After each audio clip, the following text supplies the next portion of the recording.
విషయంలో మేము వేరే డినై చేయడానికి అవకాశం లేదు. కాకపోతే కాంగ్రెస్ నేతలు ఎంతమంది మీ బాటలో నడుస్తారో తెలియదు, అందుకనే నేను అన్నాను, దాంట్లో వేరే ఉద్దేశం ఏం లేదు. Right, okay. Professor Murali Manohar గారు. నమస్తే బలరాం గారు. Yes sir. బలరాం గారు, బాగుంది చర్చ, బాగుంది. అయితే ఆయన అంటే అందరం దేశభక్తులమే, కొంచెం అటు ఇటు నాలుక తిరుగుతూ ఉంటది అనుకో. మనిషి నాలుక అటువంటిది, ప్రాబ్లం నాలుకతోనే కానీ దేశభక్తికి ఏం తక్కువ లేదు. అంతకుముందు మాట్లాడిన ఆ మిత్రుడు, ముస్లిం మిత్రుడు కూడా బాగానే మాట్లాడాడు, కానీ మోతాదులో ఎక్కువ ఏమైపోయింది అంటే ఈ మత సామరస్య బోధన ఎక్కువ అయ్యేసరికి అమర్ గారు కూడా రియాక్ట్ అయ్యారు. అట్లాగే కత్తి వెంకట స్వామి మాట్లాడిన దాంట్లో దేశభక్తి ఎక్కువ అయ్యేసరికి మీరు అయ్యో కాంగ్రెస్ ఇట్లా లైన్ కాదు కదా అన్నట్టు మీరు అన్నారు. కానీ అయితే విషయం ఏంటంటే అందరము మన ఈ దేశంలో పుట్టినాం, ఈ మట్టిలో పుట్టినాం కనుక మనకు దేశం పట్ల భక్తి ప్రేమ ఉండకపోదు. మతం ఏదున్నప్పటికీ కూడా అది ఉంటది, కానీ ప్రకటించేటప్పుడు ఆ ఇంటెన్సిటీ కనబడకపోతేనే కొద్దిగా సమస్య అవుతుంది. అయితే వెంకటస్వామి ఎందుకంటే బ్యాక్గ్రౌండ్ అటువంటిది కనుక ఆయన ప్రకటనలో ఆ తీవ్రత కనపడ్డది కనుక రేవంత్ రెడ్డి అయినా అట్లనే మాట్లాడతాం. ఎందుకంటే కొద్దిగా బ్లడ్ మేకింగ్ కూడా, బ్లడ్ లో కూడా కాన్ఫిగరేషన్ ఉంటది కదా, అంత మాట్లాడుతుంటారు. అయితే ఏమైనా ఉండని ఇప్పుడు ఈ సంఘటన మాత్రము బలరాం గారు, ఒక ఇన్ని సంఘటనలు జరిగినా ఇది ఒక భిన్నమైనటువంటి సంఘటన. ఎందుకు అంటున్నాను ఈ భిన్నమైన సంఘటన అంటే, దేశం మారింది. భారతదేశంలో ప్రతి నెలకు ఒక బాంబు పేలేది. ఆ పాత బస్సులో ఎక్కడనో పడుకున్న స్లీపర్ సెల్స్ నిద్రలేసి తెచ్చేవాళ్ళు, రెక్కి వేసేవాళ్ళు, బాంబులు పెట్టేవాళ్ళు, పేల్చేవాళ్ళు. 20 మంది, 100 మంది, 200 మంది. అప్పుడప్పుడు రైల్వే స్టేషన్లు, దేవాలయాలు, గోకుల్ చాట్లు, ఇటువంటి ఒక అలవాటు పడ్డటువంటి పరిస్థితి ఈ దేశానికి. అటువంటిది లాస్ట్ 10 years లో ఈ స్లీపర్ సెల్స్ కు నిద్ర లేకుండా చేసేసింది ప్రభుత్వం కనుక ఇప్పుడు స్లీపర్ సెల్ ఖతం అయిపోయినాయి. ఇటువంటి పరిస్థితుల్లో కాశ్మీర్లో 370 ఎప్పటి నుంచో ఉన్న 370 ఎగిరిపోయింది. అందరికీ ఇప్పుడు ఇంప్రెషన్స్ ఏమైంది అంటే, పర్సెప్షన్ ఏమైపోయింది అంటే, Kashmir is a peaceful state, అంత బ్యూటిఫుల్ స్టేట్.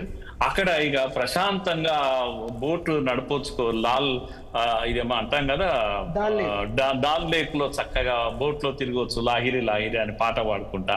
ఇటువంటి ఒక పర్సెప్షన్స్ దేశమంతా ఏర్పడ్డ సమయంలో, ముఖ్యంగా ఈ బైసారన్ వ్యాలీ ఏదైతే ఉందో, మినీ స్విట్జర్లాండ్ గా పేరు, అందమైన ప్రదేశం భూమి పైన. అటువంటి ప్రదేశంలో వెహికల్స్ కూడా గుర్రాల పైన పోవాలి, లేకపోతే నడుస్తూనే తిరగాలి. అటువంటి ఒక అద్భుతమైన ప్రదేశంలో ఎవరున్నారు?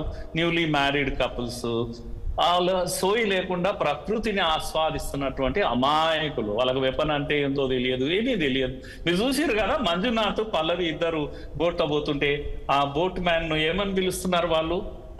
అరే బై సాబ్, మహమ్మద్ రఫీ సాబ్ అని అంటుంది ఆమె. ఆయన పేరు ఏదో మహమ్మద్ రఫీ ఉన్నది, మహమ్మద్ రఫీ సాబ్ అని చక్కగా పిలుస్తా ఉంది. సో ఇటువంటి ఒక వాతావరణంలో పటక్ అని ఒకటి ఏదో శబ్దం రావడం చూస్తున్నాగానే హస్బెండ్ దీంట్లో ఇది బుల్లెట్ పడిపోవడము, ఇవన్నీ ఈ సీన్ చూస్తుంటే మీకు ఏమనిపిస్తుంది అంటే, ప్రశాంతమైనటువంటి వాతావరణంలో ఇటువంటి సంఘటన జరుగుతాయి. సంతోష్ అనే పూణే సంబంధించిన బిజినెస్ మ్యాన్ మళ్ళా రిపీటెడ్ గా నువ్వు ఇస్లామిక్ వర్డ్స్ ఏవైతున్నాయో అవి పాడతావా కమాన్ అని, అంటే నువ్వు ముస్లిమా కాదా. ఇంకొక యాత్రికుడిని ప్యాంటు కూడా పడేసి అక్కడ పడేశారు.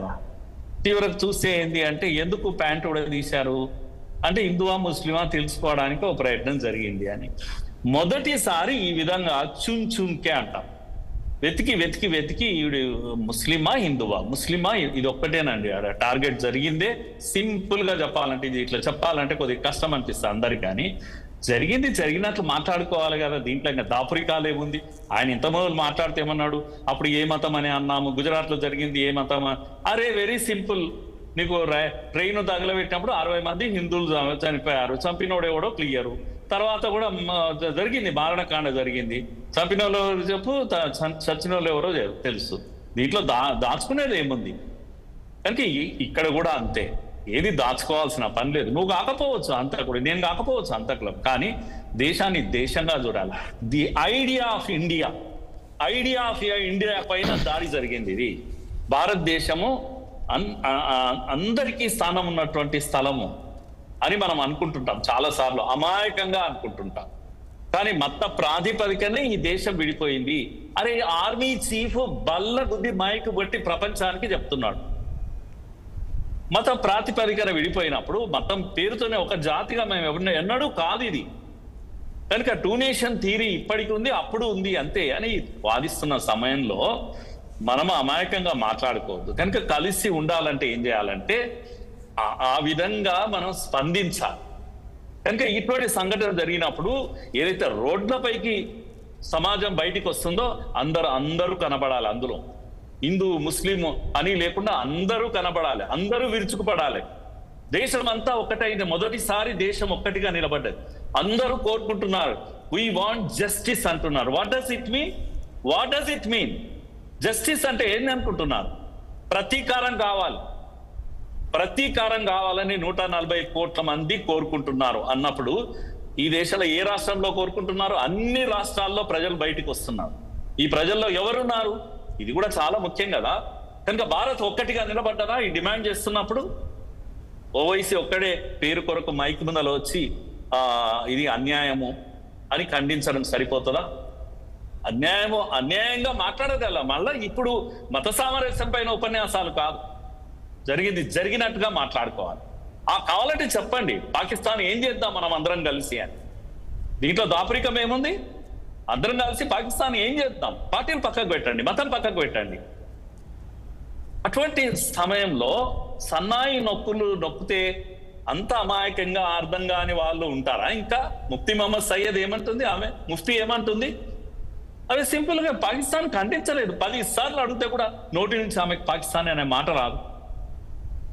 వాడు కూడా అదేంటి మహారాష్ట్ర శివసేన పార్టీ రౌత్ అతను చెప్తా ఉన్నాడు. ఆయన ఏమంటున్నాడు? ఈ ప్రభుత్వం రాజీనామా చేయాలి, హోమ్ మినిస్టర్ రాజీనామా చేయాలి. ఇప్పుడు మాట్లాడిన విధవ మాటలా ఇవన్నీ కూడా. అందుకే నేను ఎందుకు ఈ మాట అంటున్నానంటే కమాన్ ఆపదలో ఉన్నప్పుడు, దేశం సమస్యల్లో ఉన్నప్పుడు ఒక ముక్త కంఠంతో మాట్లాడడం అంటే ఏందో నేర్చుకోవాలి.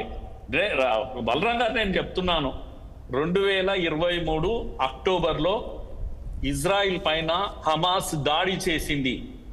ఇలాగే పర్యాటక ప్రదేశంలో పర్యాటకులు ఎంత హాయిగా లోకాన్ని మైమరిచి మరో ప్రపంచంలో ఉన్నట్టుగా ఎంజాయ్ చేస్తున్నారో, ఇలాగే ఒక ఆదివారము ఇజ్రాయిల్లో ప్రజలందరూ కూడా ఎంజాయ్ చేస్తున్నప్పుడు, పార్కుల్లో ఎంజాయ్ చేస్తున్నప్పుడు హమాస్ వీళ్ళు పడవల్లో వచ్చి దాడి చేసి క్రూరంగా దారుణంగా అమ్మాయిలను, ఆడపిల్లలను, చిన్న పిల్లలను ఎత్తుకొని వెళ్ళి వెహికల్లో, ఇవన్నీ దృశ్యం మనం మర్చిపోతామా? ఈ ప్రపంచం మర్చిపోతామా? ఎంత రాక్షసంగా ప్రవర్తించారు. ఇది మేమంటే అని మీ తడాక చూయించారు కదా వాళ్ళని ఎత్తుకుపోయినప్పుడు. ఇప్పుడు మళ్ళీ వాళ్ళు చూయిస్తున్నారు కదా. మీరు తీసుకెళ్ళినప్పుడు తీసుకెళ్ళారు.